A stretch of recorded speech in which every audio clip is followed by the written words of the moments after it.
बहुत जगह गया, बहुत गुरुओं के पास गया, बहुत कुछ करा जिंदगी में, परमेश्वर को ढूंढ रहा था। मगर फिर मुझे नहीं पता था, मैं बोलता था मैं परमेश्वर को ढूंढ रहा था, मगर असली में परमेश्वर मुझे ढूंढ रहा था। यीशु मसीह ने कहा मैं खोई हुई भेड़ों को ढूंढने के लिए आया। सो हम नहीं उसे ढूंढ रहे हैं, वो हमें ढूंढ रहा है कब से। और एक दिन यीशु मसीह ने मुझे ढूंढ लिया और पा लिया। आमीन। और मैंने प्रभु को अपना लिया। अब अपना लिया तो सबसे पहले चर्च गया। जब चर्च गया तो वहां पे सब लोग बोलते, जब पास्टर जी प्रचार करते तो सब लोग बोलते हालेलुया। तो मैंने बगल में देखा, क्या लूया, समझ में नहीं आया। तो मैंने बगल वाले से पूछा ये क्या बोला उन्होंने। कह रहे हालेलुया। मैंने कहा इसका मतलब क्या होता है। कह रहा मुझे भी नहीं पता, सब बोलते हैं, आप भी बोलो। फिर मैंने बगल वाले से पूछा, मैंने कहा हालेलुया का मतलब क्या होता है। कहते हैं परमेश्वर की स्तुति होती है। तब समझाया परमेश्वर की स्तुति। फिर चर्च में कुछ भाई लोग मिले, वॉलंटियरिंग करने लगा। फिर जब उनका फोन आया तो बोलते प्रेज द लॉर्ड ब्रदर। तो मैंने कहा अच्छा, मतलब ऐसे बोलते हैं प्रेज द लॉर्ड। तो मैं कलीसिया गया और सबसे पहले क्या सीखी आप जानते हैं। क्रिश्चियनीज, जैसे चाइना के लोग क्या बोलते हैं, चाइनीज। चर्च जाने वाले क्या बोलते हैं, क्रिश्चियनीज। तो प्रेज द लॉर्ड बोलना सीख लिया, हालेलुया बोलना सीख लिया, मसीह गीत गाने भी सीख गए, मगर जीवन बिल्कुल वैसे का वैसा। फिर हारावाज, संडे को आऊं, हाथ उठाऊं, बोलूं तू राजाओं का राजा है, प्रभुओं का प्रभु है, मगर मंडे से सैटरडे तक एक हारा हुआ जीवन जीव, कर्जों में, तनाव में, परेशानियों में, बीमारी में। और मुझे समझ नहीं आया। मैंने परमेश्वर से पूछा, मैंने कहा प्रभु ऐसा क्यों है कि कलीसिया में बहुत कम लोग हैं जिनके जीवन में ऐसा लगता है कुछ जय में चल रहे हैं, बहुत थोड़े लोग हैं। और प्रभु ने मुझे कहा मैं तुझे इसका जवाब अपने वचन से दूंगा। और परमेश्वर मुझे ने मरकुस की किताब 4 अध्याय से इसका उत्तर दिया।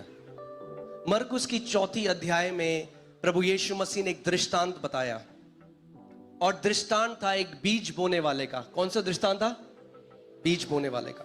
और प्रभु यीशु मसीह ने कहा एक बीज बोने वाला बीज बोने के लिए निकला, और पहले कुछ जो बीज हैं वो सड़क के किनारे गिरे। कहां गिरे, सड़क के किनारे। और बाइबल और यीशु ने कहा तुरंत चिड़िया आई और उस बीज को क्या किया, चुग लिया, खा लिया, चली गई। तो मुझे कभी समझ में नहीं आता था कि प्रभु ये सड़क के किनारे बीज का मतलब क्या है। सो प्रभु ने मुझे समझाया, अभी जब आप बाहर जाएंगे आपको सड़क के किनारे क्या दिखता है, हाँ, सोना, चांदी, कचड़ा, क्या दिखता है, कचड़ा। सो ये उन कैटेगरी है मसीहों की, जब उनके पासवान, जब उनके अगुए वचन का प्रचार करते हैं तो पता है करते हैं,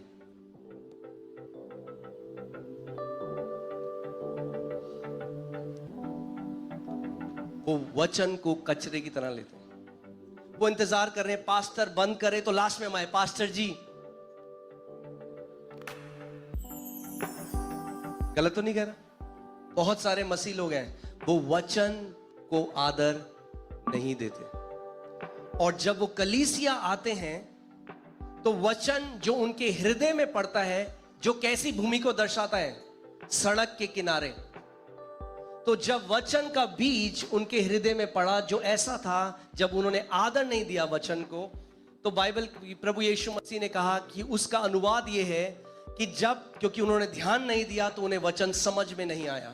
जब वचन समझ में नहीं आया तो कलीसिया से जब तक बाहर गए उससे पहले ही शैतान ने क्या किया, उस वचन को चुरा लिया। और आप अगर उनसे पूछेंगे मीटिंग के बाद तो कहेंगे बड़ा अभिषेक था, मजा आ गया आज की सभा में। अच्छा क्या प्रचार था, वो नहीं पता, मगर मजा आ गया।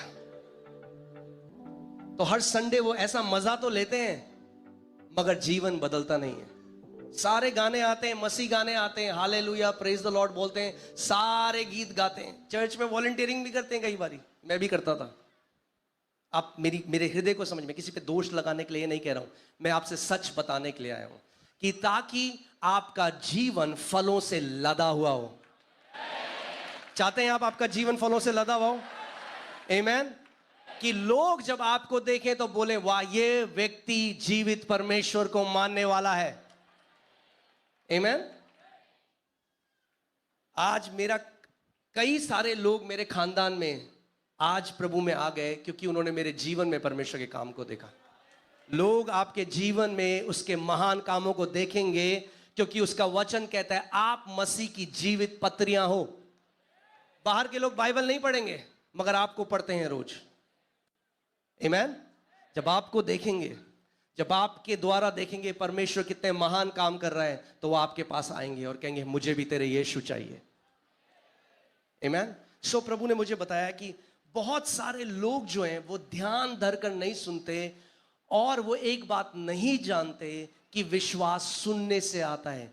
अगर आप परमेश्वर के राज्य में एक योद्धा बनना चाहते हैं, उसकी शुरुआत सुनने से होती है। अगर सुनेंगे नहीं तो कभी जय में नहीं चल सकते। आप 10,000 पास्टरों से अपने सर पे हाथ लगा लो, आपका जीवन नहीं बदल सकता। अगर आपने वचन का आदर नहीं किया तो आप एक जयवंत योद्धा नहीं बन सकते। परमेश्वर का वचन कहता है परमेश्वर ने अपने वचन को अपने नाम से भी ऊंचा उठाया है। जब वो परमेश्वर अपने वचन को इतना आदर देता है तो और कितना आदर आज आपको और मेरे को उसके वचन को देना है। आमेन। आप जानते हैं मैं अपनी कलीसिया में वर्शिप लीडर था। मैं आपको तब की बात बता रहा हूं। वर्शिप करता था, आराधना करता था, मगर सोमवार से शनिवार तक हारा हुआ जीवन जीता था। डिप्रेशन में रहता था, एंजाइटी में रहता था, कर्जों के अंदर था। और वर्शिप लीडर, और मैं वर्शिप करता था और परमेश्वर का अभिषेक भी आता था।